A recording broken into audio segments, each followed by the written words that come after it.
Jenny Carignan. Pour la colonelle Jenny Carignan, une carrière d'envergure n'enlève rien au désir constant d'apprentissage, bien au contraire. Après 30 ans au service des Forces armées canadiennes, elle a su monter rapidement les échelons de sa profession tout en continuant ses études supérieures. J'ai décidé d'étudier à l'Université Laval parce que j'avais beaucoup de questions. Ça faisait une dizaine d'années à peu près que je servais au sein des Forces canadiennes et j'avais l'impression de parfois tirer de la hanche. Donc, j'ai décidé d'aller me chercher les outils là, pour adresser ce problème-là.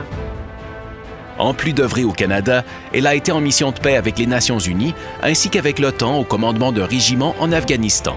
Je pense que j'ai réussi à me distinguer dans mon domaine en appliquant ce qu'on m'avait enseigné. Immédiatement après le programme que j'ai suivi en administration, j'ai été déployée en Bosnie et j'ai été déployée aussi en Afghanistan.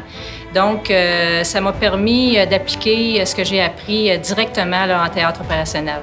Son parcours l'a amenée à devenir chef d'état-major pour les forces militaires de l'Ontario, pour ensuite prendre le commandement du Collège militaire royal de Saint-Jean en 2013.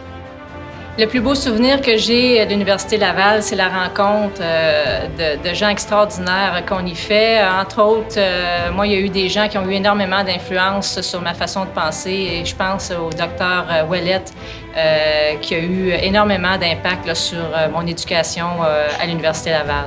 Excellent autant sur le terrain que sur le plan académique, elle fut en 2013 lauréate du prix Hermès, qui rend hommage aux diplômés qui, par leur carrière et leur engagement, se sont illustrés dans le domaine de l'administration. Le message que j'aurais pour les étudiants de la faculté d'administration, c'est de ne pas lâcher. Des fois, quand on est sur les bancs d'école, on a l'impression un peu de tourner en rond. Mais tout ça, en bout de ligne, ça en vaut la peine parce qu'on peut s'en servir tout au long de notre vie professionnelle et personnelle aussi. Preuve de son cheminement hors pair, elle sera promue dès l'été au grade de brigadier général.